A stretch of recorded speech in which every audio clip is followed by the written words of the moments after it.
নমস্কার, কেমন আছেন আপনারা সবাই? আশা করছি ভালো আছেন। আবার চলে এলাম একটা নতুন ভিডিও নিয়ে। আজ বানাবো এক ফোড়নের ডাল। তার জন্য ডাল সেদ্ধ করে নিয়েছি, টমেটো কুচি, কাঁচা লঙ্কা চেরা, কড়াইতে তেল দিয়ে দিয়েছি, তেল গরমও হয়ে গেছে। এবার দেব শুকনো লঙ্কা ফোড়ন, তারপর দেবো সর্ষে আর জিরে ফোড়নে। ফুটে এলে এবার সর্ষেটাকে একটু হাতা দিয়ে ভেঙে দেব,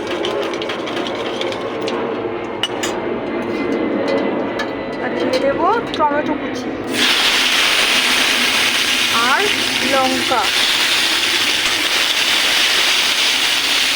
পরিমাণ মতো নুন, পরিমাণ মতো হলুদ,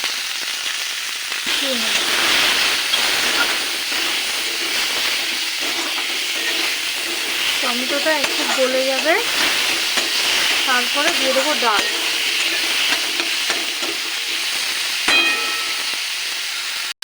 টমেটোটা গলে গেছে, এবার ডাল ঢেলে দেবো, সেদ্ধ ডাল।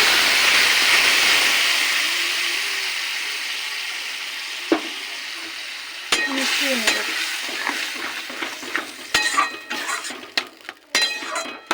ডালটা একটু ফুটুক, ডালটা সেদ্ধ হয়ে গেছে, এবার ঘুটে নেব। ডাল ঘুটে হয়ে গেছে, এবার জল দিয়ে দেবো।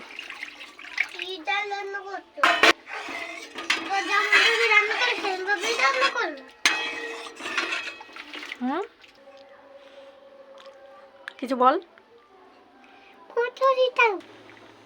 ডালটা ফুটছে, এবার দিয়ে দেবো একটু চিনি।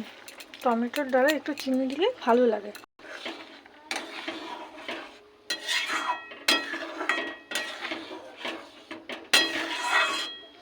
আমার ডাল হয়ে গেছে, এবার নামিয়ে নেব। এবার ডালটা ঢেলে নেব।